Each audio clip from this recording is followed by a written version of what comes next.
예, 오늘은 두 왕 이야기라는 그런 제목으로 두로 왕과 또 유다 왕, 두로 왕 엣발 3세와 유다 왕 여호사밧의 이야기를 함께 나누도록 하겠습니다.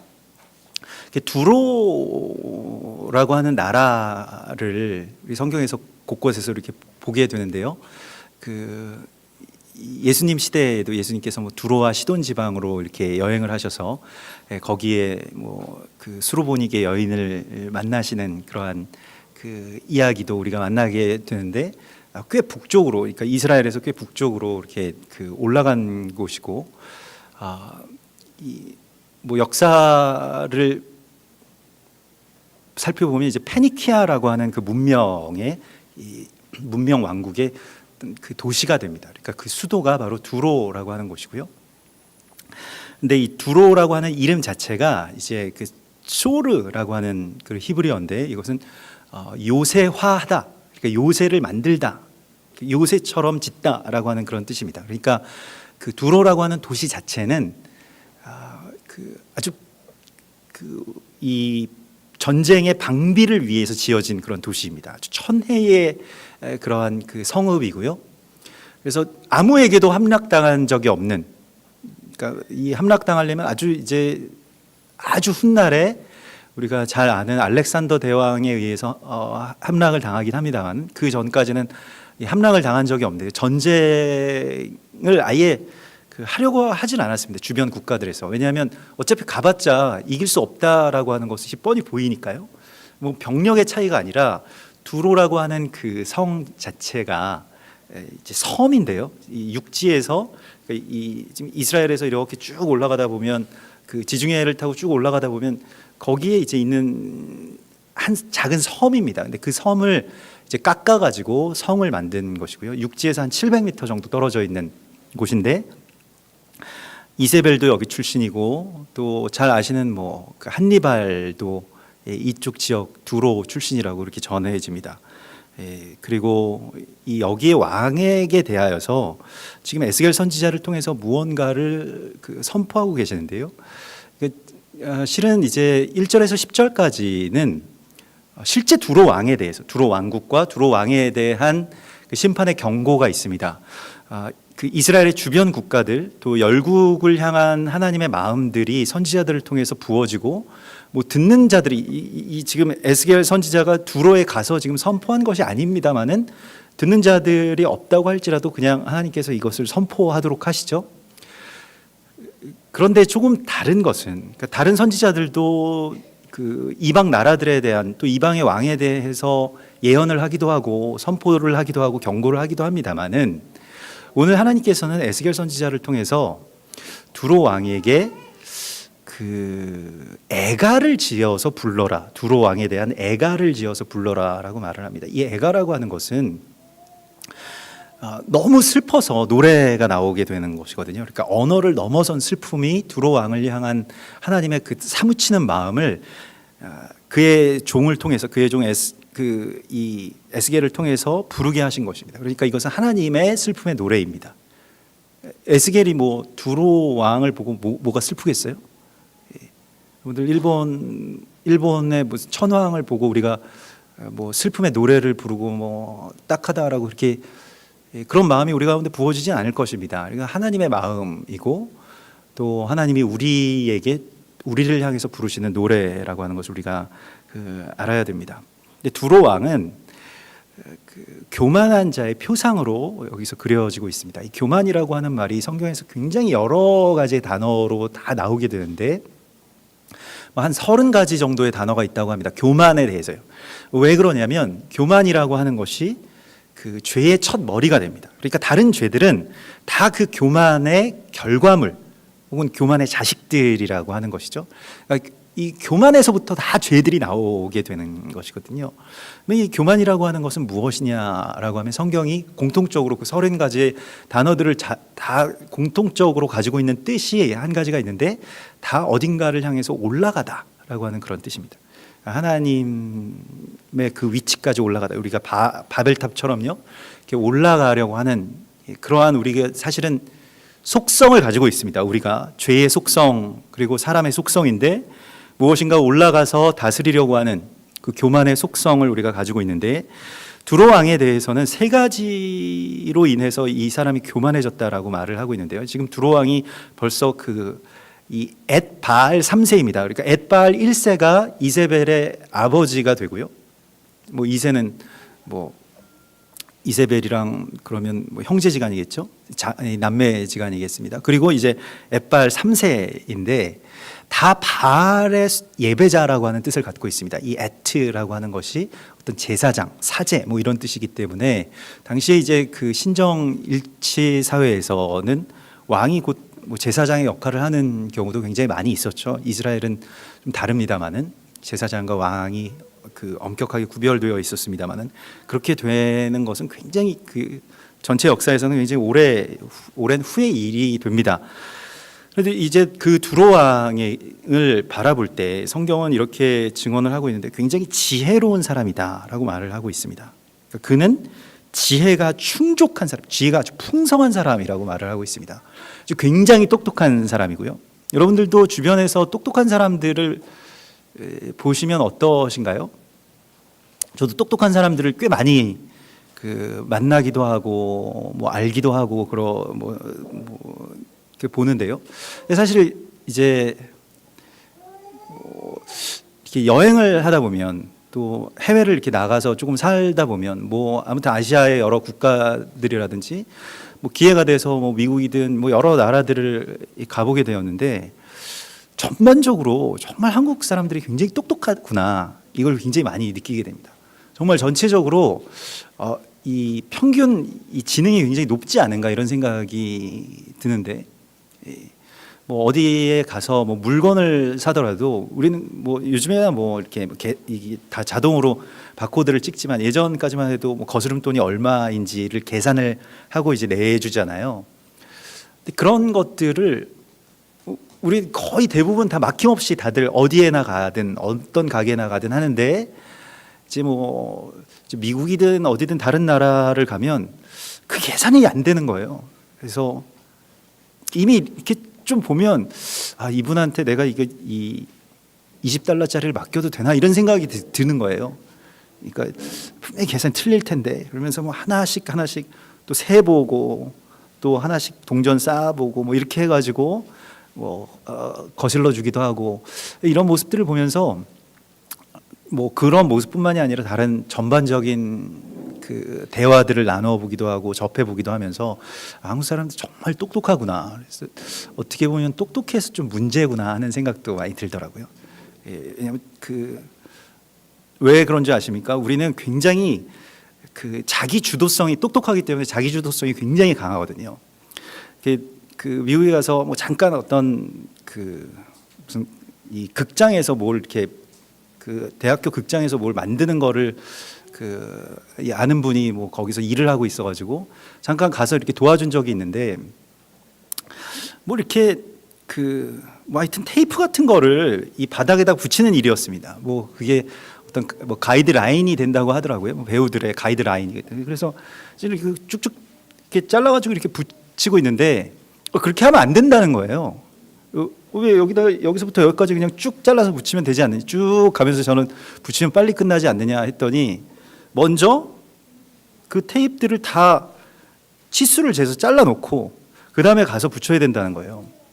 그래서 이해가 안 돼가지고 그냥 여기서 이렇게 쭉 가면서 저기까지 붙입시다 했더니 그러면 안 된다고 매뉴얼에 나와 있다는 거예요. 그래서 매뉴얼이 무슨 상관이냐고 우리는 그냥 그렇게 하면 되지 않느냐 그랬더니 여기 애들은 다 매뉴얼대로 한다는 거예요. 매뉴얼대로 안 하는 애들은 꼭 한국 애들인데 그래서 꼭 거기에 담당자가 한국 학생들이 여기서 일을 하면 분명히 이걸 체크한다는 거예요. 이렇게 해라. 이 방법대로 해라.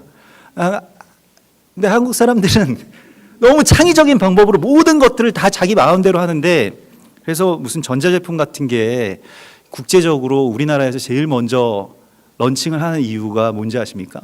제일 먼저 우리나라에 먼저 이렇게 한번 미리 써보게 하는 한국 사람들한테 미리 써보게 하는 게 국제적인 어떤 전자제품 출시의 전략이라고 하는데 매뉴얼이 상관이 없다는 거예요. 한국 사람들은 그냥 매뉴얼을 만든다는 거예요. 자기가 매뉴얼 보지도 않고 그냥 막 이렇게 쓰면서 이건 이렇게 쓰면 되겠는데 이건 이렇게 하면 되겠는데 내 생각에는 이거 해도 될 것 같은데 이런 것들이 너무 많다는 거예요. 그래서 법을 만드는 사람들이기 때문에 그래서 한국에서 제일 먼저 그걸 출시한다고. 이게 뭐 교통 그 신호를 우리가 그 막 누군가에게 막 피해를 주기 위해서 어기는 경우는 별로 없습니다. 무슨 뭐 난폭 운전이라든가 뭐 이런 것들도 별로 없고 사실은 다 어기는 것이 이렇게 주변을 보니까 될 것 같은데 내가 생각할 때는 이건 될 것 같은데 하면 그냥 다들 하는 거예요.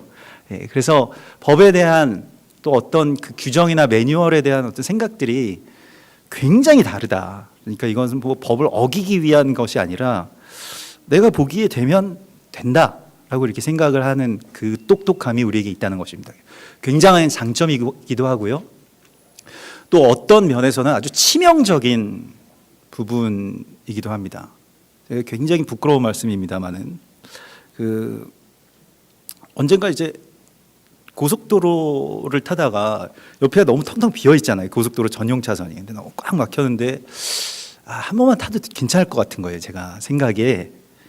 그래가지고 이 차도 이제 그 고속도로 전용 차로를 탈 수 있는 그 승합차이기 때문에 한 번 타도 뭐 누가 알겠어? 그리고 잠깐 이제 한 뭐 몇몇 타 되지도 않는 거리를 잠깐 탔는데 갑자기 어디서 정말 땅에서 솟아난 것 같아요. 뒤에서 막 사이렌을 울리면서 막 쫓아오시는 거예요. 근데 저는 이제 그분을 피하겠다는 생각은 없었는데 이거 내가 잘못한 거구나라고 해서 어떻게든 이 안쪽으로 들어가려고 하는데 여기 꽉 막혀 있으니까 못 들어가잖아요.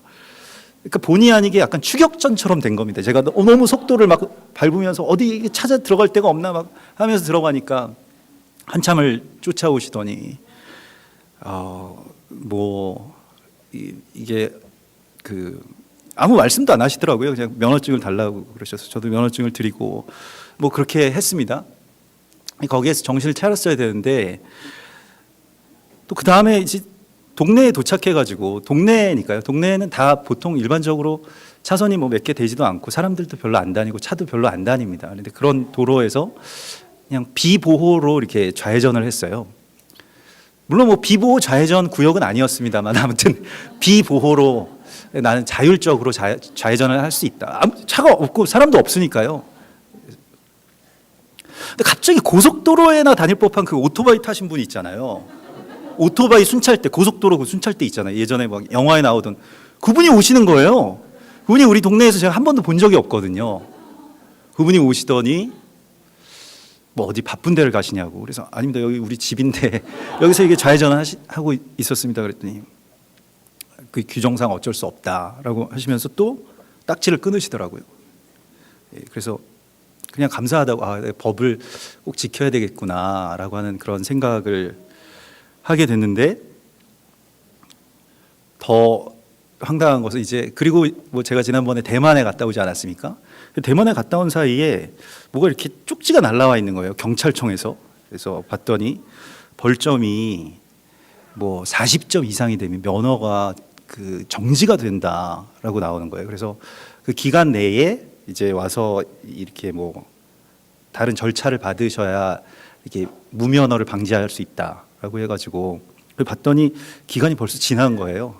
그래서 찾아갔습니다. 경찰청에. 이게 제가 외국에 나갔다 와서 이걸 잘 못 봤는데 어떻게 했으면 좋겠느냐 했더니 참 선생님 딱하신데 다른 방법이 없습니다. 이렇게 말씀하시더라고요. 그래서 이틀 동안 그 법규 준수 교육을 받아야 된다는 거예요. 아니면 이제 40일 동안 정지 상태로 그냥 지내시면 된다고. 그래서 둘 중에 하나를 선택하셔야 된다고. 그래서 교육을 받는 것도 괜찮겠다. 법에 대해서 준수하는 교육을 받으러 가는 것도 좋겠다라고 해서 이제 교육을 이틀 동안 받았습니다. 근데 뭐 그 교육에 오신 분들은 주로 대부분 다 음주운전자들. 그래서 그 운전자들 한 70여 명과 함께 교육을 받는데 뭐 그 사연들이 다 구구절절 하시더라고요. 그래서 뭐 그분들이랑 같이 교육을 받으면서 법을 왜 다시 우리가 온전히 지켜야 되는지에 대해서 교육을 받는데 그런 생각이 들었습니다. 이게 정말 법이라고 하는 것이 우리를 보호하시기 위해서 하나님이 우리를 보호하시기 위해서 주신 사랑의 표현인데, 그런 언어인데, 그것을 우리가 지키는 것이 나의 자유를 이렇게 빼앗아가는 것으로만 이렇게 생각을 해왔고, 우리가 이제 율법에 대해서, 토라에 대해서 그런 식으로 생각을 해왔고, 그래서 그냥 지금 이쯤이면 내 마음대로 해도 되지 않을까라고 하는 그런 생각 속에서 자꾸 그 경계를 넘어갔던 것, 이것을 이제 그 율례와 규례라고 성경에서는 말하는데, 그 샤마르라고 하는 것이 이제 울타리를 말하는 것입니다. 그래서 자꾸 그냥 울타리를 내 마음대로 이렇게 넘어다니다가 계속 넘어다녀도 사실 상관이 없습니다. 별 일이 일어나지 않아요. 근데 어느 순간 그걸 넘어섰을 때 무언가 걸리게 된다는 것입니다. 그러니까 뭐 경찰 선생님에게 걸리는 것은 좋은 일입니다만은, 대적에게 걸린 것이, 그 경계를 넘어가다가 대적에게 걸린 게 이제 사람의 이야기죠. 에덴에서 쫓겨난 우리의 이야기입니다. 그래서 우리가 그 법 안에 있을 때에 자유가 있고, 법 안에 있을 때에 또한 하나님께서 주시는 보호가 있음에 대해서 성경은 우리에게 계속해서 말씀하고 있습니다.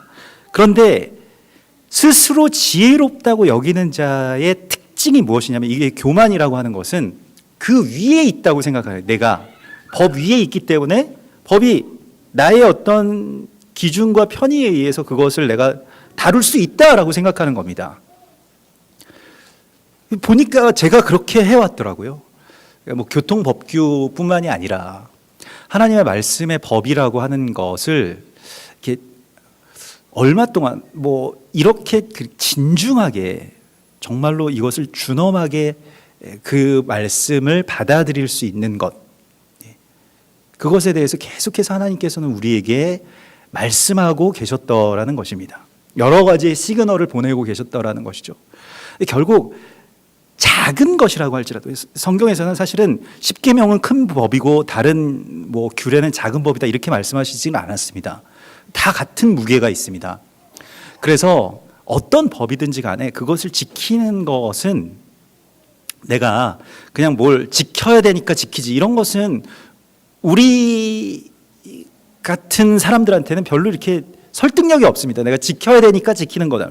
왜 지키는지를 우리가 알아야 되거든요. 왜 지키는지를 알아야 그걸 지킬 수가 있는데, 별로 왜 지키는지에 대해서 잘 모르면 안 지켜도 되는구나 이렇게 생각이 되는 것이거든요. 그러니까 우리는 법 준수 개념이 없었다기보다는 법보다 너무 똑똑했다는 데 문제가 있는 것 같아요. 그래서 제가 이 말씀을 보면서 다시 깨닫게 되는 것은, 법이라고 하는 것에 그 깃들어 있는 하나님의 사랑의 마음을, 우리가 사랑의 고백을 내가 받아들이는 것이 법을 지키는 것이라는 어떤 뭐 법적인 용어로 이렇게 표현이 됩니다만은, 하나님의 사랑을 내가 받아들이는 것, 그것을 이제 그의 법을 따른다라고 이렇게 이야기를 할 수 있을 것입니다. 그래서 성경에서 이제 토라를 지킨다, 율법을 지킨다라고 하는 그 표현은 그의 길을 걷는다라고 하는 표현으로, 그러니까 그와 동행하면서 그 길을 걸어 나간다라고 하는, 그러니 약간은 어떻게 보면 산책과 같은, 아주 귀한 사람과 아주 사랑하는 주님과 함께 산책을 하는 것과 같은 기쁜 마음으로 한 걸음 한 걸음 내딛는데, 다만 거기에는 하나님이 우리 가운데 주시는 보호, 또 사랑에 대한 고백의 룰이 있다는 것입니다. 근데 그 룰이라고 하는 것이, 세상의 어떤 이 룰은 이걸 지켜야 돼, 지키지 않으면 안 돼, 이러한 것이지만, 하나님의 이 룰이라고 하는 것은 이 안으로 다른 것들이 들어오지 못하도록 보호하시는 보호의 의미가 있다라고 하는 것이죠. 그래서 이 잠언 3장 7절에서는 자신의 명철을 신뢰하지 말라라고 말씀하시죠. 성경은 계속해서 우리에게 말씀하시는데, 잠언 3장 7절에서 이렇게 말씀하십니다. 스스로 지혜롭게 여기지 말지어다. 여러분, 이 말씀을 다시 한번 묵상해 보시기 바랍니다. 잠언 3장 7절에서 스스로 지혜롭게 여기지 말지어다 이렇게 말씀을 하십니다. 그러면서 같은 절에 있는 말씀인데요, 스스로 지혜 있게 여기지 말지어다, 여호와를 경외하며 악을 떠날지어다. 우리가 하나님을 경외하고 악에서 떠난다라고 하는 것의 핵심이 무엇인지를 잠언 3장 7절은 스스로 지혜 있게 여기지 않는 것에 있다라고 말씀을 하고 있습니다. 굉장히 놀라운 말씀입니다. 하나님을 경외하는 것과 스스로 지혜롭게 여긴다라고 하는 것은 좀 다른 일이라고 생각을 했는데, 악에서 떠나서 여호와를 경외하는 것이 스스로의 어리석음을 인정하는 것, 스스로의 우둔함을 깨닫는 것이라고 하는 것을 성경은 말씀하고 있습니다. 스스로 지혜롭게 여기는 것은 거의 재앙의 수준에 가까운 것이라고 이 잠언은 계속 말씀하고 있습니다. 근데 우리는 물론 이게 다른 분들한테 이렇게 잘난 척을 하시는 분들은 없습니다만은 속으로는 다 스스로 굉장히 똑똑하시거든요. 스스로 나 자신에 대해서 나는 판단이 조금 무디고 또 실수가 많고 때때로는 멍청한 결정을 할 때도 많았어 라고 생각하시는 분들이 별로 없습니다. 내가 생각하는 것이 옳다라고 하는 그런 자기 확신들이 속으로는 다 있는 거예요. 뭐 겉으로 이제 표현이야 다들 다른 방식들로 저는 뭐 부족함이 많습니다. 뭐 이런 뭐 이 사회적인 어떤 용어들은 다 갖고 계시고 그런 겸양들은 다 이 관계 안에서의 겸손들은 다 있으시죠. 그렇게 뭐 우리가 뭐 막 내가 스스로 뭐 굉장히 지혜로워 나는 뭐 이러신 분들은 별로 없으신 것 같아요. 그러나 나의 지혜를 의지하지 않는다라고 하는 것은 내가 뭐 멍청하다 이러한 것을 의미하는 것이 아니라 내가 자꾸 하나님께 무엇을 묻고 또 묻고 들으려고 하는 그 자세를 갖추는 것을 말합니다. 이것을 이제 경외라고 하고요. 하나님께 묻지 않고 그냥 주로 내가 생각하는 대로 결정하고 판단하고 그것이 옳아 혹은 그것이 옳지 않다라고 하더라도 이 도박이나 경제학에서 뭐 매몰 비용의 오류라고 하는 게 있는데요. 이때까지 부어놓은 그 돈과 시간과 여러 가지 것들이 있기 때문에 그걸 내가 많은 것들을 다 부어가지고 그걸 샀어요? 그러면 이거 제일 좋은 거예요, 세상에서. 이렇게 생각하고 도박에서도 끝까지 도박을 할 수밖에 없는 것이 돈을 너무 많이 부었기 때문에 그 부은 돈을 다시 회수하지 못하면 나는 그만둘 수 없다라고 하는 그런 생각을 한다는 것입니다. 우리가 생각하는 어떤 판단이나 또 내가 가지고 있는 어떤 정보나 내가 이제껏 계속해서 나에게 익숙해져 왔던 어떤 습관이나 이런 모든 것들에서 떠나서 하나님의 음성 가운데 우리가 겸손하게 엎드릴 수 있다면 거기에 참된 지혜가 있습니다. 근데 실제로 우리가 그렇게 한다라고 생각하는 것과 실제로 그런 것과는 너무 많은 차이가 있는 것입니다. 하나님을 믿고 하나님을 의지한다고 하지만 실제로는 하나님께 그 묻는 어떤 습관이 우리의 삶 가운데 잘 갖추어져 있지 않습니다. 실제로 잘 자신의 삶과 어떤 결정에 대한 이야기들, 뭐 사소한 것이라고 할지라도 하나님께 그 묻는 마음을 계속해서 우리가 솔로몬처럼 달라고 구해야 됩니다.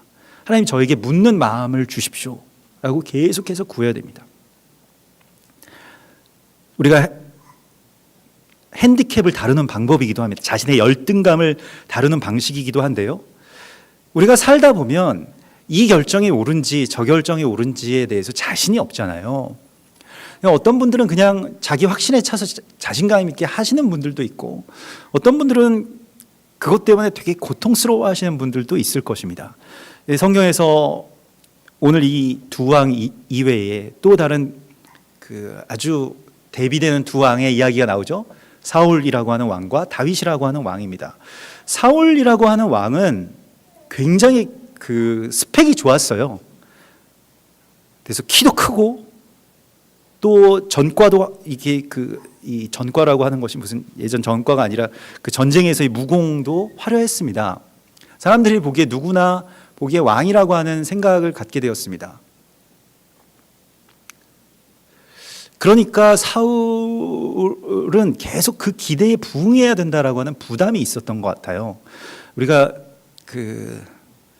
이제 키도 크고 왕같이 생겼으니까 사람들이 다 이 사람이 뭔가 있지 않을까라고 하는데 사실 속에는 없거든요.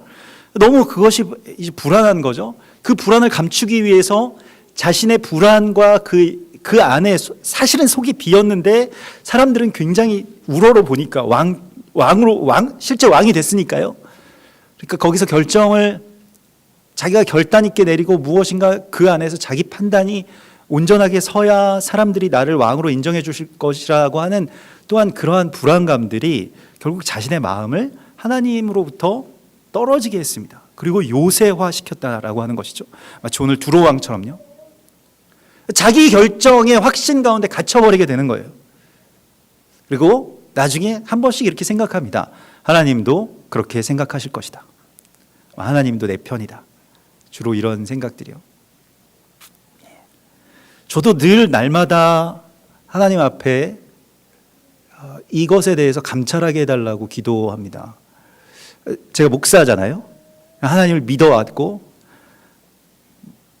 때때로 하나님께 헌신했다라고도 생각이 됩니다. 그렇기 때문에 항상 하나님은 내 편일 칠 것이다 라고 하는 그 자의식 가운데 갇히게 되는 저의 모습들을 보게 됩니다. 그래서 제발 그 자기 확신 안에 갇히지 않게 해달라고 하는 기도를 항상 주님 앞에 드립니다. 그래서 좀 어떤 표현인지는 모르겠습니다만 하여튼 제가 기도하는 그 언어로는 하나님께 그 목사처럼 되지 않게 해달라고 하는 기도를 굉장히 많이 합니다. 하나님이 알아들으시겠죠. 제 의도를. 그러니까 그렇게 되지 않게 해달라고 하는 기도를 합니다. 그래서 자기 확신에 갇힌 어떠한 전형적인 그 왕의 모습으로 살아가야 된다. 이것이 사실은 사람들의 기대에 나의 능력이 있음을 과시하려고 하는, 또 나 스스로에게 그것을 드러내려고 하는 그 열등감에서 나오는 것인데요. 다윗은 그 외모로서도 나중에는 다윗의 용모가 또 좋았다라고 하는 기록이 있습니다만은 저는 그게 용모라고 하는 거는 또 사람 관점의 차이니까요. 어떻게 이런 남자랑 살아? 이런 분들도 있으시잖아요. 너무 못생겨가지고 결혼할 때 다들 반대하신 분들이 글쎄요, 우리는 없으신 것 같습니다만은 아무튼 예. 그래서 용모가 모르겠습니다. 다른 사람들이 볼 때는 어떤지 모르겠는데 아버지가 볼 때는 그 아들들 중에서 용모가 제일 뛰어나지가 않았고 제일 떨어졌고, 하나님도 분명히 사무엘에게 그 아이에게 기름을 부어라. 나는 용모로, 외모로 사람을 취하지 않는다, 뽑지 않는다라고 말씀을 하셨기 때문에 아마도 용모가 자세히 뜯어보면 매력이 있었을지는 몰라도 아마 키도 작고 좀 그 당시에 어릴 때 이렇게 좀 못생겼다가 나중에 우리가 흔히 말하는 용되는 케이스였을지도 모르겠습니다만은, 아무튼 우리가 미켈란젤로가 조각한 그런 그 다비드상 같은 그런 외모는 적어도 아니었으리라고 생각이 됩니다. 그런 완벽한 비율의 사람은 저 그 나중에 한번 그 다비드상 그것을 보면서 굉장히 감동했는데요. 정말 완벽한 어떤 사람의 비율 같은 것들을 여기에다가 해놓았구나라고 하는 조금의 오차도 없고, 실제로 치수를 계산해 보면 황금비들이 다 거기에 쓰여졌다라고 하는데, 아무튼 그런 모습은 아니었다라는 것이죠, 다윗은. 그래서 사람들이 보기에도 조금 신뢰가 좀 덜 가고, 그럼에도 불구하고 다윗은 계속 그럴 때마다 뭔가 자기 결정을 내리지 않고 하나님께 묻기를 부끄러워하지 않았습니다. 계속해서 물었고요.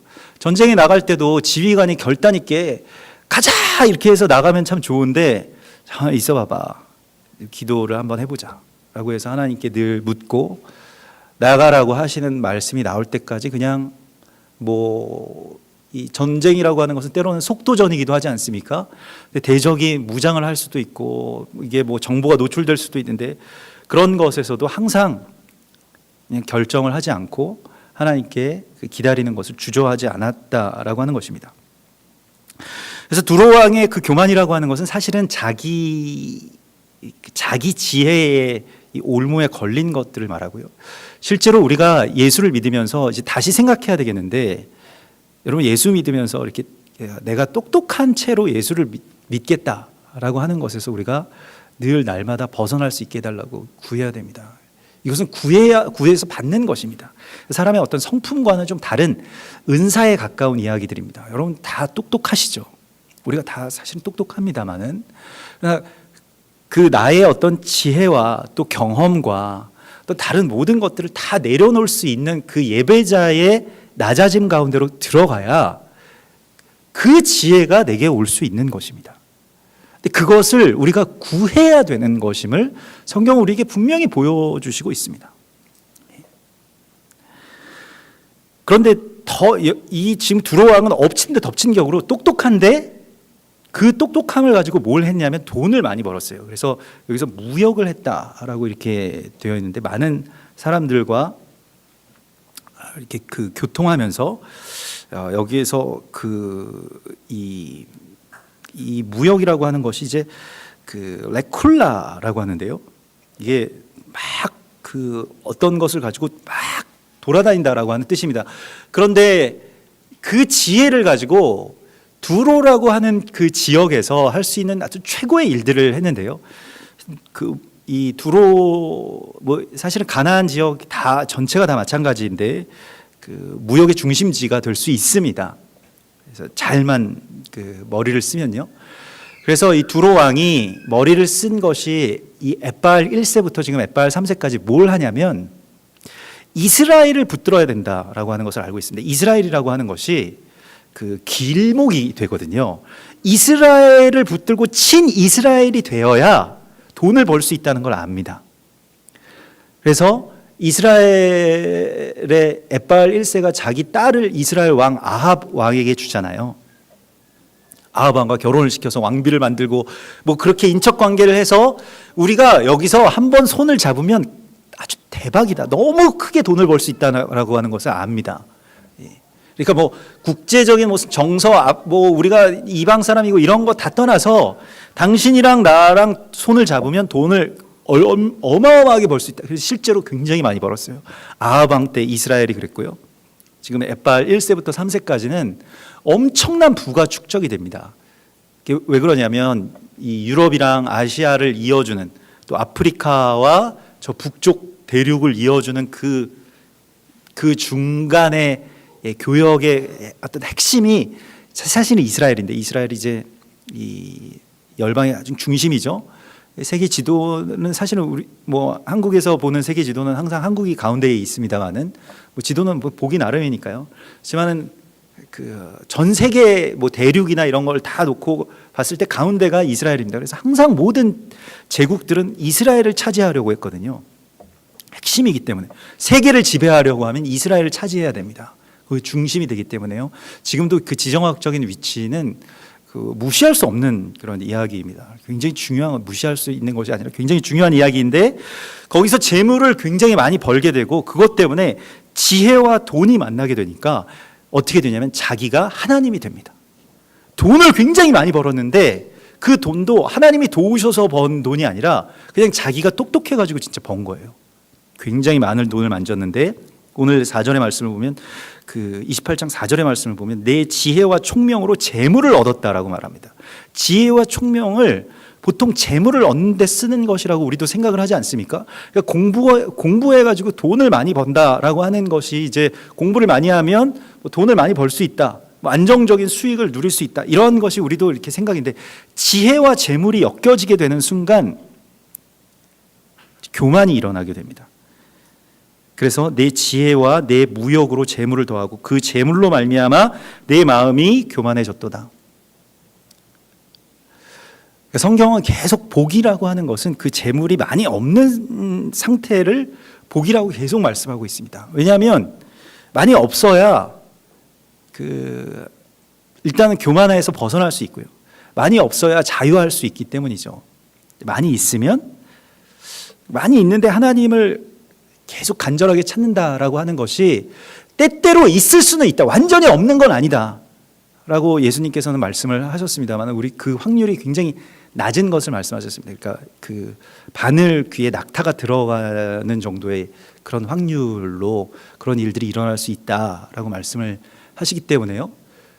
그래서 이런 말씀이 사실은 우리에게 있어서도 복음입니다. 그러니까 돈이 많지 않아도 하나님이 우리 가운데 주신 그 복이 충만하구나라고 하는 것을 우리가 이제 깨달아야 되는데 두로 왕은 그것을 깨닫지 못하고 여러분 돈과 지혜가 있게 되면 자신을 하나님처럼 여기기 때문에 결국에는 어떤 일들이 일어나냐면 권력을 가지고 사람들을 계속 이제 통제하기 시작합니다. 돈이 있는 사람 그리고 똑똑한 사람 만일 내가 그 두 가지의 조건에 해당이 된다라고 하면 굉장히 하나님께 간절하게 기도해야 됩니다. 예. 여러분, 그것을 갖고 하나님 앞에 정말 간절하게 기도해서 어떻게든 내가 우둔함 가운데로 돌아갈 수 있게 해달라고 기도해야 되고요. 어떻게든 가난함 가운데로 돌이킬 수 있게 해달라고 기도해야 됩니다. 예. 그렇다고 해서 뭐 우둔함 가운데로 돌아가기 위해서 뭐 머리를 찢고 뭐 가난함 가운데로 돌아가기 위해서 막 일부러 뭐 사업에 망하고 그러한 것이 아니고요. 주님 앞에서 내가 주님을 경외하는 마음에서 멀어지게 된다면 그러한 것들이 나에게 필요가 없습니다라고 하는 것을 결단해야 됩니다. 우리가 이 기도를 할 수 있어야 다음 단계로 나아갈 수 있습니다. 그런데 주로 이 단계의 기도에서 우리가 주님께 구하는 것이 나의 가난함과 나의 우둔함을 구하지 못하기 때문에 그 다음 단계로 나아가지 못합니다. 여기에서 하나님의 슬픔이 계속 배어져 나오고 있어요.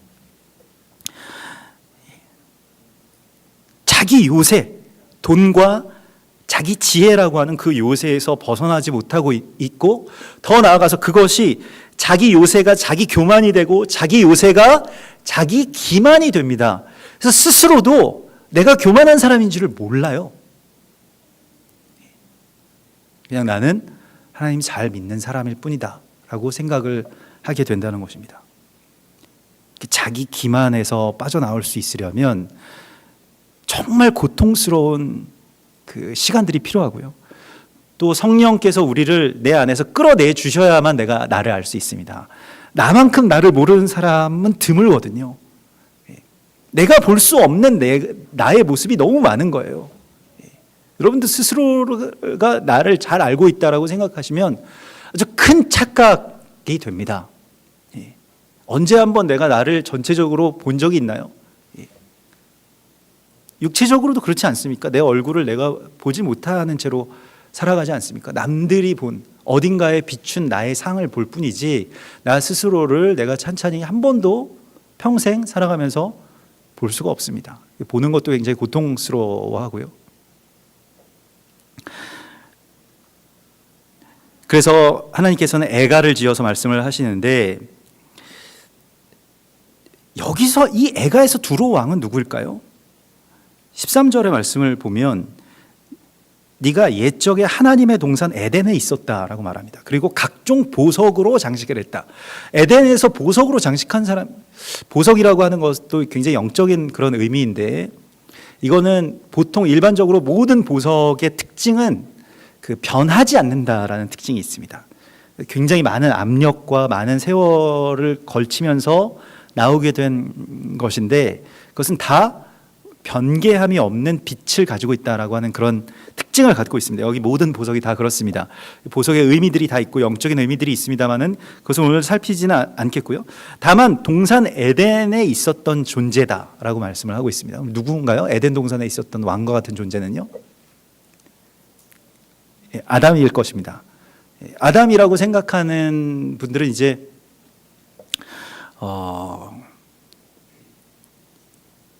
최근에 어떤 그 신학의 조류가 다 아담이라고 생각을 합니다. 그러니까 뭐 복음적인 그런 해석인데요.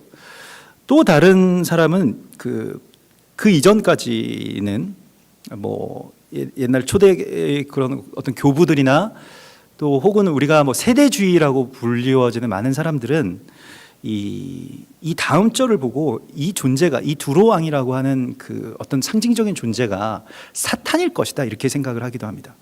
너는 기름 부음을 받고 지키는 그룹임이여 내가 너를 세우매 내가 하나님의 성산에 있어서 불타는 돌들 사이에 왕래하였도다. 그래서 아마 사단이 아니겠느냐. 이 그룹이라고 표현이 됐으니까 그룹이라고 하는 것이 이제 그 천사를 의미하기도 하거든요. 그러나 이제 사탄이라고 하기에는 에덴에서 하나님께서 지으신 존재가 사탄이 아니기 때문에 좀 이 좀 설득력이 떨어지고요. 사실은 이 그룹이라고 하는 것도 이게 이 케루빔이라고 하는 것이 경배하고 주님 앞에 이게 엎드리는 어떤 그런 이 표현이기도 합니다. 이 그룹이 뭐냐면 우리가 주님께서 뭐 그룹 사이에 좌정하시며 이렇게 되어 있잖아요. 근데 언약궤가 있으면 그 언약궤의 덮개를 이제 그룹이라고 표현을 하지 않습니까? 근데 이 성소의 언약궤의 모습을 여러분들 아실 것입니다. 천사들이 이게 날개를 쭉 뻗어서 고개는 한껏 숙이고 있고 날개는 쭉 뻗은 두 천사가 손을 맞대고 있는 것이 그룹입니다. 이것은 이제 주님께 드리는 경외, 예배를 말하고요. 그러면서 땅을 덮고 있는 존재, 그러니까 덮는다라고 하는 것은 다스린다라고 하는 것인데, 왕 같은 제사장을 또한 뜻하는 말이기도 합니다. 이 그룹이라고 하는 것이요.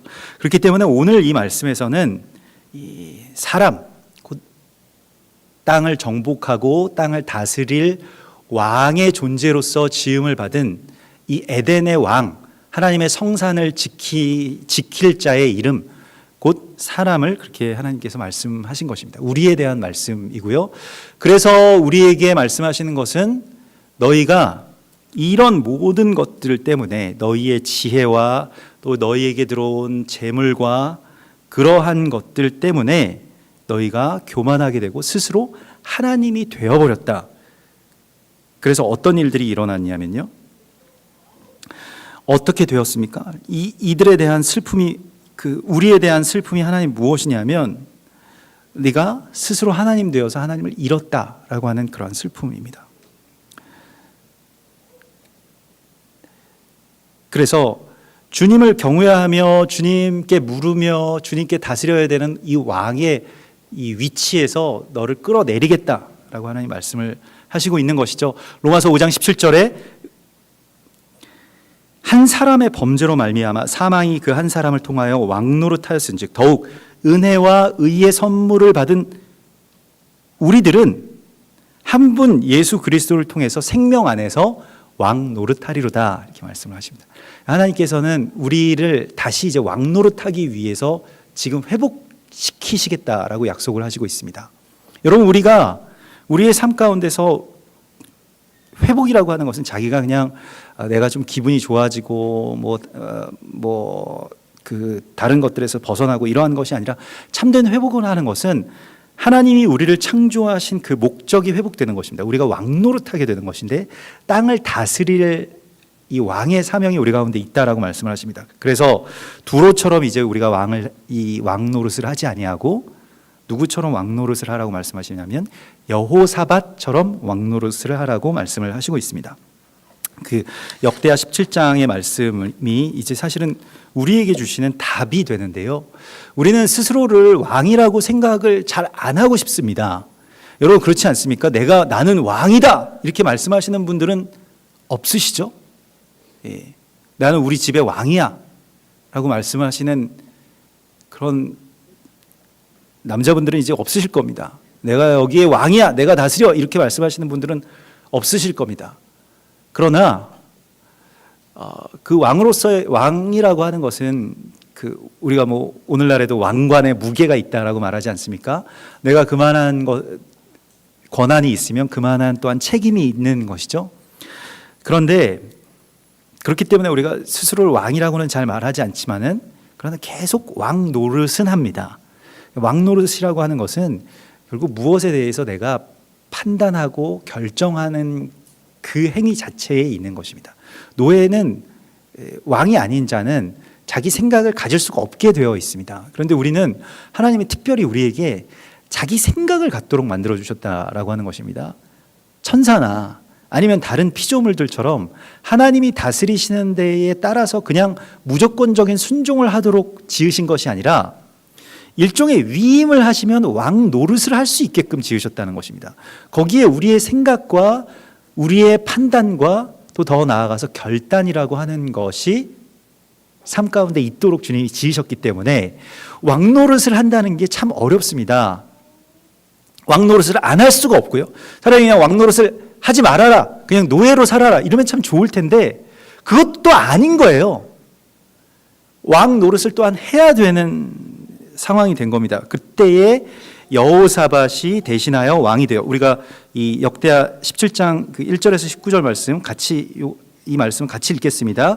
아사의 아들 여호사밧이 대신하여 왕이 되어 스스로 강하게 하여 이스라엘을 방어하되 유다 모든 견고한 성읍에 군대를 주둔시키고 또 유다 땅과 그의 아버지 아사가 정복한 에브라임 성읍들에 영문을 두었더라.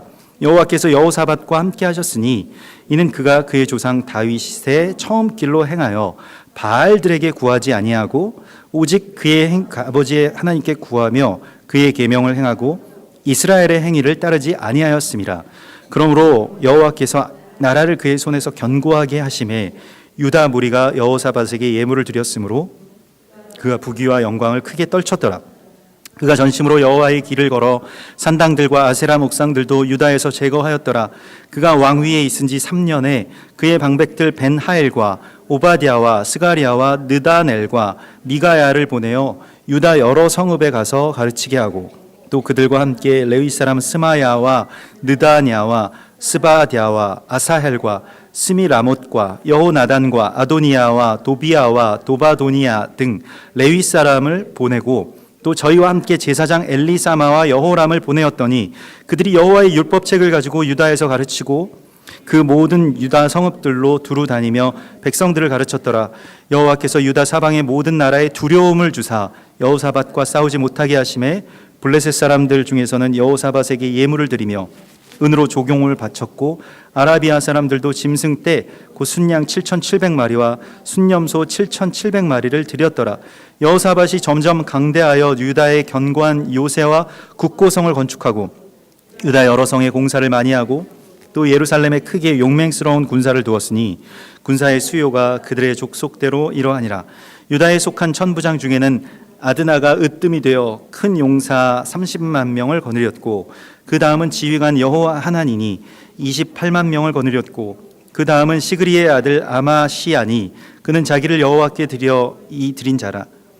큰 용사 20만 명을 거느렸고 베냐민에 속한 자 중에 큰 용사 엘리아다는 활과 방패를 잡은 자 20만 명을 거느렸고 그 다음은 여호사밧이라 싸움을 준비한 자 18만 명을 거느렸으니 이는 다 왕을 모시는 자요 그 외에 온 유다 견고한 성읍들에 왕이 군사를 두었더라. 아멘.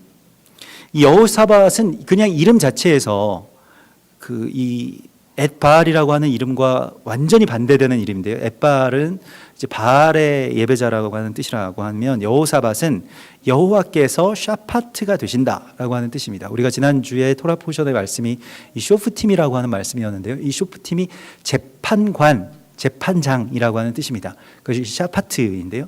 그러니까 하나님이 재판장이십니다. 하나님이 최종 결정권자이십니다. 라고 하는 게 이름이에요. 그 이름대로 살았습니다.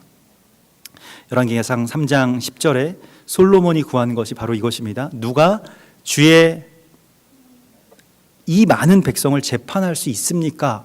라고 왕이 되었을 때 오히려 반문하면서 듣는 마음을 종에게 주사 주의 백성을 재판하여 선악을 분별하게 하소서. 그러니까 선악을 분별하는 것을 우리 스스로 하는 것을 스스로 지혜롭게 여기는 것이고요. 사단은 자꾸 우리에게 이걸 부추깁니다. 네가 충분히 이걸 해도 된다라고 하는 것인데 사실 이 모든 것이 다 법을 어기는 것입니다. 주의 법을 어기는 것이고요. 주님께 내가 선악을 분별할 수 있게 하는 것은 주님께 듣는 마음 한 가지밖에 없습니다. 아주 명확하다고 할지라도 그것을 분별해서는 안 됩니다.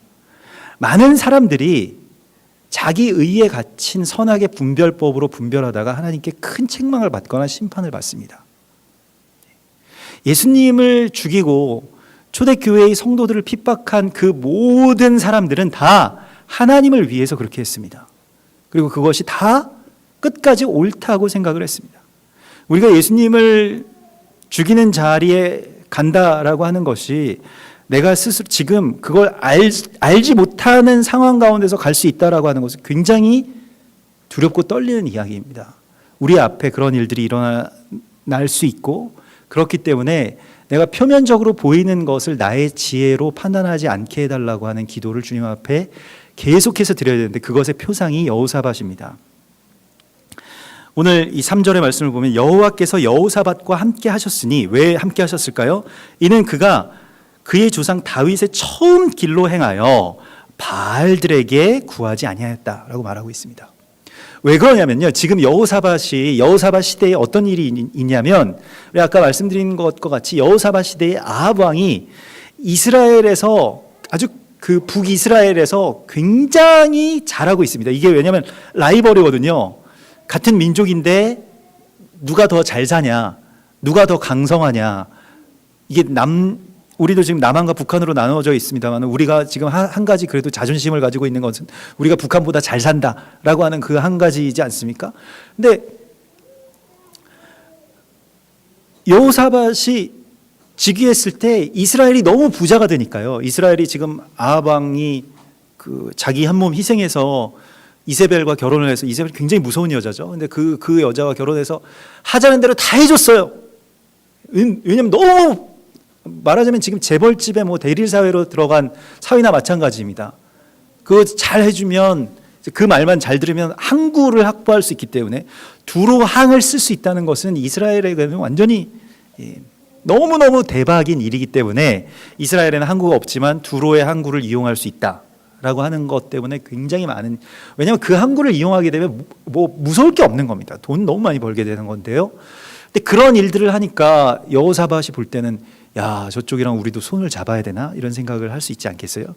그런데 이스라엘의 길로 행하지 않았다라고 말하고 있습니다. 그러니까 지금 이 남유다에서는 여호사밧이 왕이 됐는데, 아합 왕은 부자가 되는 것에 이렇게 힘을 썼고요. 그래서 두로 왕과 하나가 되었고요. 여호사밧 왕은 하나님과 하나가 되어서 바알들에게 구하지 않았다라고 말씀하고 있습니다. 처음 길을, 다윗 왕의 처음, 그 왕이 원래 뭘 해야 되는지에 대해서 그 길을 따랐다라고 말하는데, 그 처음 길이, 다윗 왕의 처음 길은 계속 하나님께 묻는 왕이 되었다라고 하는 것이고요. 여러분, 우리도 계속 묻는 왕이 되어야 됩니다. 사람들이 보기에는 좀 볼품이 없어 보일 수도 있습니다. 하나님께 계속 뭘 묻는다라고 하는 것이요. 물어도 여러분은 어떠십니까? 때때로 물으면 즉각 계시가 오시는 분들이 있을 겁니다. 응답이 오시는 체험도 많이 하시는 분들도 있을 것입니다만은, 많은 경우에는 물어도 답이 없는 우리 주님을 우리가 만나게 되기도 하거든요. 계속 물어보는데 답을 안 해주시니까 결과적으로는 그냥 나의 어떤 판단대로 할 수밖에 없는 그런 상황이 우리 가운데도 있지 않습니까? 뭐 물으면 저 이렇게 하면 좋을까요? 어떻게 하면, 곧바로 전화하면 곧바로 말씀해 주시면 늘 묻겠죠. 근데 그렇게 말씀 안 해주시니까 이제 문제가 되는 거고, 이럴 때 어떻게 해야 되나요? 저럴 때 어떻게 해야 되나요? 근데 은행에 어디 창구에 가면, 저는 은행에 창구에 가면 뭐 이렇게 전화하실 일이 굉장히 많은, 그 창구 직원이 굉장히 전화를 여러 번 하십니다. 어디에다가 굉장한 어떤 권위자가 있는 것 같아요. 그래서 뭐 어디 지점에 뭐 계장 누구입니다. 뭐 이분은 지금 목사님이신데요. 이럴 경우에 어떻게 해야 되나요? 뭐 이런 게 굉장히 많이 물어보시거든요. 좀 이렇게 특이한 케이스라고 생각이 잘 접해보지 않으셔가지고. 근데 자꾸 이제 그렇게 물어보면 그분이 답을 주면 그대로 이렇게 진행을 하는 모습을 보게 되는데, 하나님께도 이렇게 물어보면 곧바로 이게 콜이 되면 얼마나 좋을까. 근데 잘 그렇게 되지가 않잖아요. 그럼에도 불구하고 계속 뭔가 더디 되더라도, 또 잘 응답이 없더라도 계속해서 묻고, 혹시 응답이 없을 경우에는 그냥 기다려야 됩니다. 그리고 주님께 계속 묻고 기다리고, 계속 묻고 기다리는 것입니다. 요한계시록 2장 4절에서는 너에게 책망할 것이 있나니 네가 처음 사랑을 버렸다라고 말하고 있습니다. 여호사밧 왕의 위대함은 처음 사랑을 회복하는 것입니다. 다윗이 하나님을 사랑했던 그 처음 사랑을요. 사랑의 원형을 회복했는데, 사랑의 원형이라고 하는 것은 내 마음대로 하지 않는 것을 결단하는 것입니다.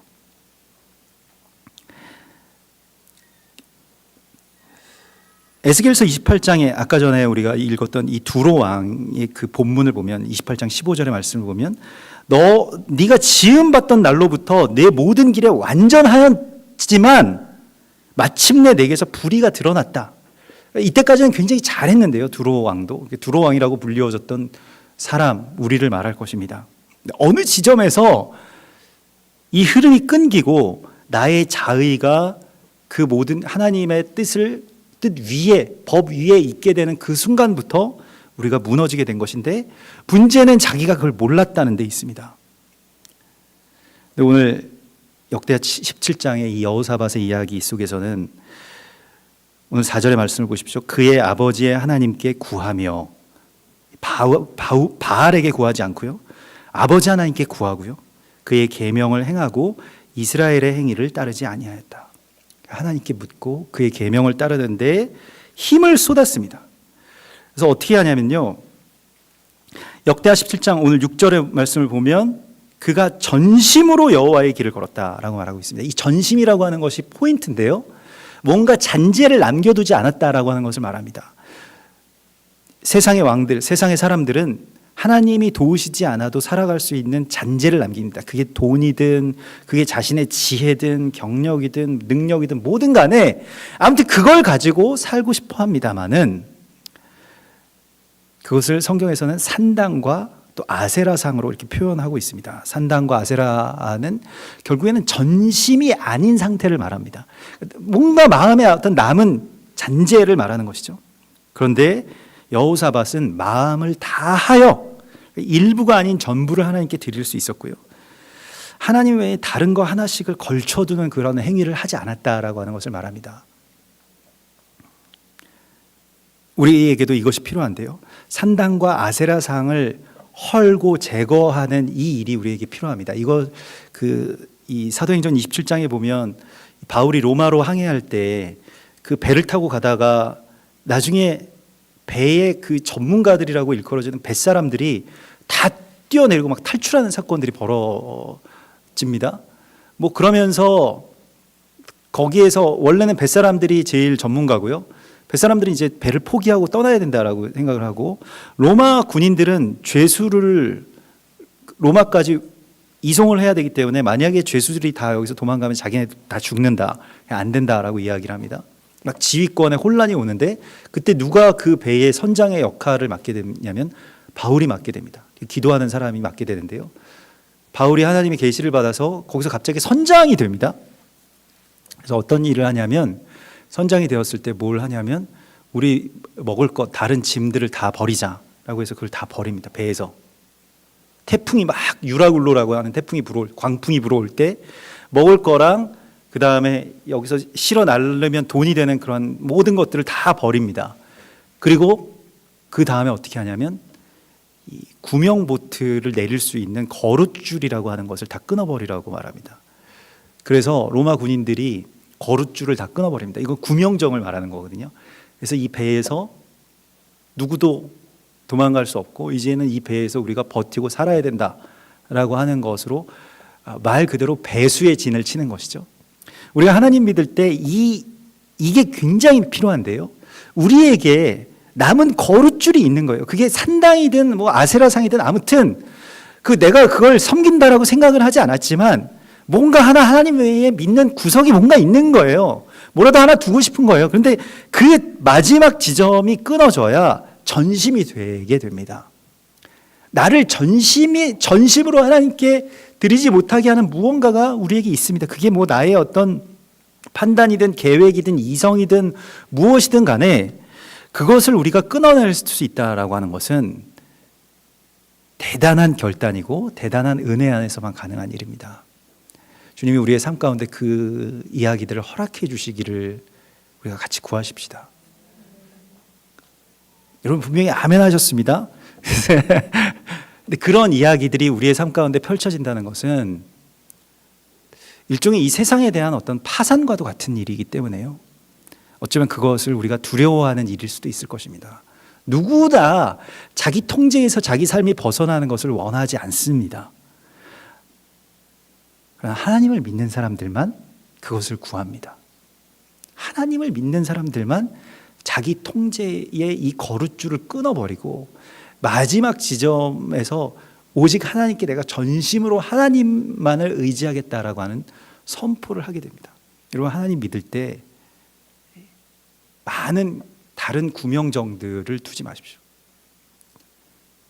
진리에 이르는 한 길, 그것은 예수 그리스도의 삶을 따라서 사는 것 외에는 없다라고 주님이 말씀을 하셨습니다. 예수 그리스도 외에는 길이 아니라고 주님께서 말씀을 하셨습니다. 그래서 그 모든 것들을 다 끊어버리고 그는 정말 배수의 진을 쳤는데요. 여호사밧은 나중에도 우리가 여호사밧이 전쟁했던 모습도 우리가 알지 않습니까? 여러분 여호사밧의 전쟁 이 오늘 본문에는 없습니다만은 여호사밧의 전쟁에 여호사밧은 군대를 이끌고 나가지 않습니다. 군대가 많았습니다만 군대를 이끌고 나가지 않고 찬양대를 앞세웁니다. 오늘도 마찬가지인데 왕위에 있은 지 3년에 그가 했던 일이 뭐냐면 백성들에게 율법을 가르치게 합니다. 계속해서 관리들을 파견해서 백성들을 가르치게 하고요.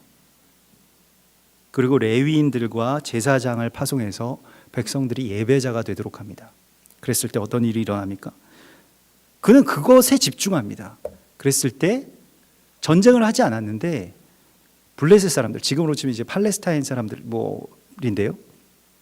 블레셋 사람들이 갑자기 두려운 마음이 생겨가지고, 실제로 두려운지 안 두려운지 그게 문제가 아니라 하나님이 그 마음을 주십니다. 그래서 하나님이 하나님의 땅을 차지하게 하시는 방식인데요. 두려운 마음을 주셔서, 여기서 두려운 마음은 무서운 마음이 아니라 이 사람들과 같이 손을 잡아야 되겠다라고 하는 큰, 어떻게 보면 이 말을 다른 말로 표현하면 매력을 느꼈다라고 하는 거거든요. 유다에. 그래서 너무 이 사람들과 같이 연합하고 싶다라고 하는 생각이 되어서 조공을 바치기 시작합니다. 이거는 굉장히 너무 기적적인 일입니다. 이런 일이, 이 원수와 같은 이 블레셋 사람들이 갑자기 조공을 바치기 시작하는, 전쟁 한 번도 없이 그런 일들이 일어나는 그런 역사를 하나님께서 이루십니다. 우리가 우리의 삶 가운데 지금 여러 가지 어떤 삶의 주권자로서, 왕으로서 삶과 가정을 어떻게 보면 다스리고 책임져야 되는 어떤 사명자로서의 부담감들이 있습니다.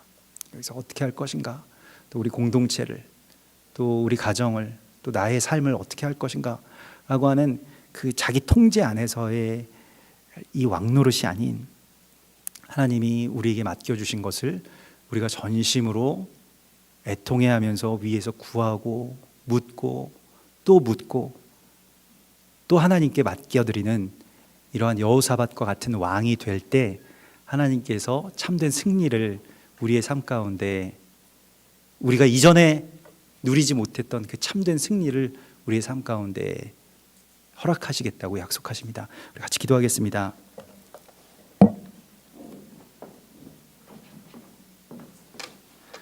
우리 이 시간 주님 바라보시면서 같이 기도할 때에 특별히 오늘 주신 말씀을 좀 붙들면서, 주님이 우리에게 먼저 그의 나라와 그의 의를 구하라고 말씀을 하셨습니다. 우리 그래서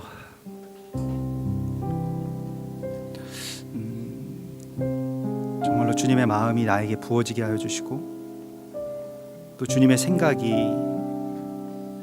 나의 생각과 연결돼서 열릴 수 있게 해달라고 우리 같이 기도하고, 이 시간 우리가 어떤 요새 가운데 있음을 주님이 바라보라고 말씀을 하십니다. 나의 교만이나 또 나의 기만의 요새가 있다면 그곳에서 빠져나올 수 있게 하여 주시고, 여호사밧과 같이 주님의 판단, 주님의 용서, 주님의 사랑에 나 자신을 맡길 수 있게 해달라고 우리 이 시간 소망하면서 같이 기도하겠습니다. 주여, 주여.